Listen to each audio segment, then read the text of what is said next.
एक छोटा सा नगर था। उस नगर में एक बूढ़ी औरत निर्मला अपने बेटे कालू के साथ रहती थी। कालू दिन भर खेतों में काम करता, तब जाकर घर चलता था। बेटे कालू, आज खेतों में जरा देर से चले जाना काम करने। क्यों माँ, क्या बात है? कुछ काम था क्या? हाँ बेटा, बकरियां भूखी हैं, जरा नदी के पास जाकर इन्हें चरा ला। ठीक है माँ, ऐसा करो मेरा खाना बांध के दे दो, वहीं खा लूंगा, पता नहीं कितनी देर हो जाए। निर्मला खाना बांधकर कालू को दे देती है और कालू बकरियों को हाँकते हुए नदी के पास ले जाता है और सभी बकरियां अपना चढ़ने लगती हैं। चलो जी, बकरियां तो खाने में मस्त हैं, मैं जरा खाना खा लूं।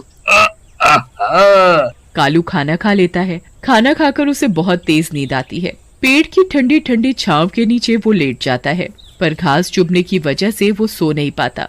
तभी कालू को पेड़ पर कुछ कपड़े लटके हुए दिखते हैं। कालू उन कपड़ों को उतार कर अपने नीचे बिछा लेता है और आराम से सो जाता है। पर उसे ये नहीं पता था कि वो कपड़े एक भूत के हैं जो नदी में नहाने गया हुआ था। भूत जैसे ही नदी से बाहर आता है नहाकर, तो देखता है उसके कपड़े वहाँ नहीं है। अरे मेरे कपड़े कहाँ गए? कौन ले गया? अब मैं क्या पहनूंगा? तभी भूत को उसी पेड़ के नीचे एक आदमी दिखाई देता है जो सोया हुआ होता है उसके कपड़ों पर। ए लड़के, उठ! भूत की आवाज सुनकर कालू उठ जाता है और इधर उधर देखता है कि आवाज कौन दे रहा है। तभी कालू को नदी में भूत दिखाई देता है। मम्मी! कौन हो भाई तुम? दिखाई नहीं देता क्या मैं कौन हूँ? आंखों से अंधे हो क्या? मैं भूत हूँ। तुम भूत हो? कहाँ से भूत हो भाई तुम? देखने से तो भूत जैसे नहीं लगते, तुम तो कोई गंदे से आदमी दिख रहे हो। ऐसा लग रहा है कई सालों से नहाए नहीं हो।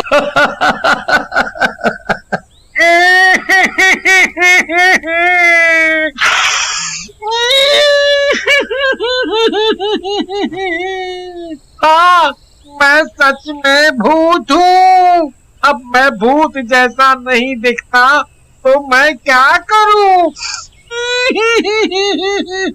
अच्छा, मान लिया तुम भूत हो, पर यहाँ आए कैसे? मैं यहाँ नहीं रहता। हम भूतों की भी एक दुनिया है। मैं तो अपने रास्ते से ही उड़कर जा रहा था इस नदी के ऊपर से। नदी दिखी तो सोचा ठंडा ठंडा साफ पानी है, नहा लूं। मैंने अपने कपड़े उतार कर पेड़ पर रख दिए थे और नहाने चला गया था। जिन कपड़ों पर तुम सोए हुए थे वो मेरी लंगोट है। तुम मेरी लंगोट दोगे तो मैं नदी से बाहर निकल पाऊंगा। अगर मैंने तुम्हारी लंगोट दे दी तो तुम नदी से बाहर आ जाओगे। और बाहर आते ही तुम मुझे खा जाओगे, फिर मेरी सारी बकरियों को भी खा जाओगे। नहीं नहीं, मैं तुम्हें और तुम्हारी बकरियों को नहीं खाऊंगा। मैं कैसे मान लूं कि तुम नहीं खाओगे? तुम भूतों का क्या भरोसा? अरे भाई, मैं शाकाहारी भूत हूँ, तो भला मैं तुम्हें कैसे खा सकता हूँ? अगर मैंने अब इसे इसकी लंगोट दे दी तो ये भूत अपनी लंगोट लेकर चला जाएगा। मैं सोच रहा हूँ क्यों ना मैं इसकी लंगोट ना देकर इससे अपना काम निकालूं। ये भूत लंगोट के बदले मेरे सारे काम कर सकता है। भूत भाई देख, तेरी लंगोट तो मैं तब दूंगा जब तुम मेरे सारे काम करोगे। ठीक है, मैं तुम्हारे सारे काम कर दूंगा, पर तुम मुझे बाहर तो आने दो। कालू भूत को उसकी लंगोट तो नहीं देता, उसके लिए घर जाकर अपने कपड़े ले आता है और उसे अपने कपड़े पहना देता है। ए भूत, जब तक मेरे सारे काम नहीं होते तब तक तुम यही कपड़े पहनोगे। फिर मुझे तुम छोड़ दोगे ना? हाँ, छोड़ दूंगा। फिर कालू भूत को अपने कपड़े पहनाकर अपने साथ अपने घर ले जाता है। भूत भाग बेटा, ये हमें खा जाएगा। नहीं माँ, डरो मत, ये हमें नहीं खाएगा और ये भूत मेरा दोस्त है। भूत भी कभी किसी का दोस्त होता है क्या? तू पागल तो नहीं हो गया? कालू अपनी माँ के कान में जाकर सब बता देता है। बेटा, तू इसे घर तो ले आया है, पर इसे लाकर कोई मुसीबत खड़ी मत कर देना। और गांव वालों का क्या? माँ, तुम चिंता ना करो, मैं सब संभाल लूंगा। अगले दिन कालू भूत को खेतों में ले जाता है। ओ भूत, आज तुझे इस खेत में हल चलाना है। रात होने से पहले ये काम खत्म हो जाना चाहिए। चल अब शुरू हो जा, चल। ओ, ठीक है भाई, चलाता हूँ हल। कालू वहाँ एक पेड़ के ऊपर जाकर बैठ जाता है और उस भूत पर नजर रखता है। अब हो गया ना काम। लाओ, दे दो मेरी लंगोट। नहीं नहीं, तुम्हें लंगोट नहीं मिल सकती। अभी मैं तुमसे और काम कराऊंगा। अभी तुम नहीं जा सकते। भूत जोर जोर से रोने लगता है।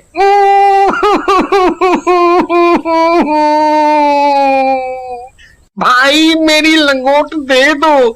अगर मेरे भूत भाइयों को पता चला कि मेरी लंगोट एक साधारण आदमी ने ले ली है और वो मुझे इसके बदले काम करा रहा है, तो मेरी बड़ी बदनामी होगी।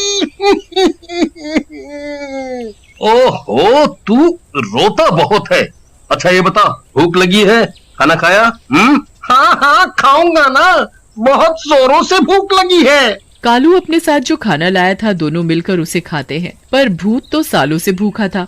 इतने दिनों बाद खाना देखा तो जल्दी जल्दी सारा खाना चट कर गया और कालू भूत का मुंह देखता ही रह गया। खाना खाकर दोनों घर चले जाते हैं।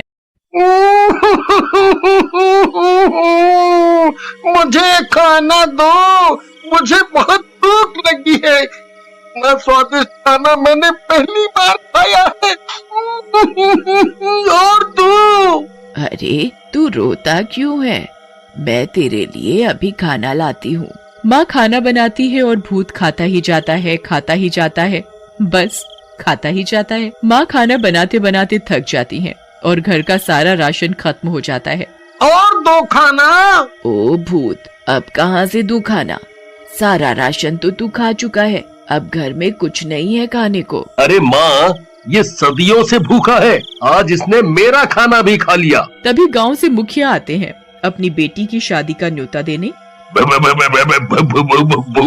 भूत भूत भूत, भागो भागो सभी, नहीं तो ये हमें खा जाएगा। मुखिया जी डरिए मत, ये आपको कुछ नहीं करेगा, ये हमारे साथ ही रहता है। कालू, तुम बोलते हो तो मान लेता हूँ कि ये किसी को कुछ नहीं करेगा। मुखिया जी, यहाँ कैसे आना हुआ? अरे हाँ, मैं इस भूत को देखकर सब भूल ही गया था। कल मेरी बेटी की शादी है, आपको न्योता देने आया था। फिर मुखिया वहाँ से चला जाता है। अगले दिन गांव में शादी की तैयारी चल रही होती है, तभी वहाँ कालू और भूत पहुँच जाते हैं। भागो भागो, गांव में भूत आया है, ये हमें खा जाएगा भैया। अरे अरे, रुको रुको सभी, ये भूत मेरे साथ है, ये किसी को कुछ नहीं कहेगा, किसी को भी नहीं खाएगा, ये शाकाहारी भूत है। सभी गांव वाले हैरानी से देखने लगते हैं। अरे कालू भाई, भूत भी कोई शाकाहारी होता है? मजाक मत करो।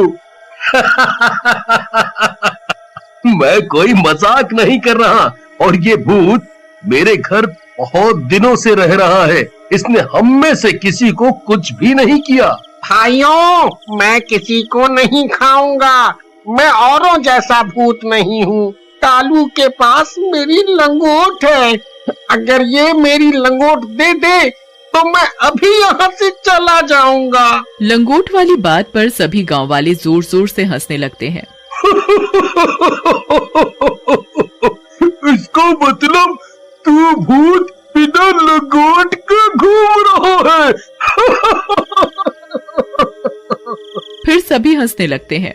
सभी गांव वाले आपस में बातें करने में मस्त होते हैं और उधर भूत को खाने की खुशबू आ रही होती है। भूत खुशबू तक पहुंच जाता है, देखता है उसके सामने इतना बढ़िया बढ़िया खाना रखा है। वो इधर उधर देखता है कि कोई नहीं देख रहा और वो फटाफट सारा खाना चट कर जाता है। तभी एक बच्चा उसे खाना खाते देख लेता है। मुखिया जी, वो भूत ने शादी का सारा खाना खा लिया। हो, सत्यानाश हो इस भूत का। अब मैं मेहमानों को खाना कैसे खिलाऊंगा? मेरी बेटी की शादी कैसे होगी? मुखिया जी, आप चिंता ना करें, ये भूत है ना, इसने खाया है, यही बनाएगा, सारा खाना फिर से। भूत, तेरा आज का काम यही है। भूत जल्दी जल्दी सभी सब्जियां काट देता है, आटा गूंथ देता है, सभी तरह की मिठाइयाँ बना देता है। देखो भाई, तुमने जो जो काम बोला मैंने सभी काम कर दिए। अब तो मेरी लंगोट दे दो। अभी नहीं दूंगा, अभी बहुत काम है। भूत फिर से जोर जोर से रोने लगता है। मेरी लंगोट दे दो, दे दो, मेरी लंगोट दे दो ना। सभी बच्चे देखते हैं कि एक भूत रो रहा है और वो भी एक लंगोट के लिए, तो उस पर सब बहुत हंसते हैं। पर उधर भूत की भूख बढ़ती ही जा रही थी। भूत गांव वालों का खाना चुरा चुरा कर खाने लगा। ओ भूत, सत्यानाश हो तेरा, सारा खाना खा गया चुरा कर। अब मेरे बीवी बच्चे क्या खाएंगे? शोर सुनकर सभी गांव वाले इकट्ठा हो जाते हैं। हाँ भाई, ये मेरे घर का भी सारा खाना खा गया। ऐसे ही ये भूत हमारे घरों का खाना खाने लगा तो हम और हमारे बच्चे क्या खाएंगे? है, वो तो भूखे ही रह जाएंगे भैया। इस भूत का कुछ तो करना पड़ेगा। ये भूत कालू का है ना, उसी को बताते हैं जाकर। है? सभी गांव वाले मिलकर कालू के घर जाते हैं और भूत की सारी बात कालू को बताते हैं। भूत एक कोने में खड़ा होकर सब कुछ सुन रहा होता है। कालू, अब बहुत हो गया। इस भूत ने पूरे गांव वालों को दुखी कर रखा है। सभी के घरों का ये भूत रोज रोज खाना खा जाता है। पूरे गांव का अनाज ये खा चुका है। ऐसे ही चलता रहा ना तो एक दिन हम सभी भूख से अपनी जान गंवा बैठेंगे। मुझे भूख लगी थी, इसलिए मैंने खाना खा लिया। मेरा पेट पता नहीं क्यों नहीं भरता। कालू, मैंने तुझे पहले ही बोला था, इसे लाकर कोई मुसीबत मत खड़ी कर देना। देख, अब इसने पूरे गांव वालों को दुखी कर रखा है। देख भूत, तेरे लिए मैं गांव वालों को तो दुखी नहीं देख सकता। सभी गांव वाले मेरा परिवार हैं। तू अपनी लंगोट ले और यहाँ से चलता बन। कालू भूत को उसकी लंगोट दे देता है। भूत लंगोट पाकर बहुत खुश हो जाता है। आप सभी की मुझे बहुत याद आएगी। आप लोग कभी भी मुझे याद करोगे तो मैं यहाँ आ जाऊंगा। अरे नहीं नहीं, हम तुझे कभी भी याद नहीं करेंगे। तू जा जा और इस गांव की तरफ कभी भी मुड़कर मत देखना। जा भैया जा।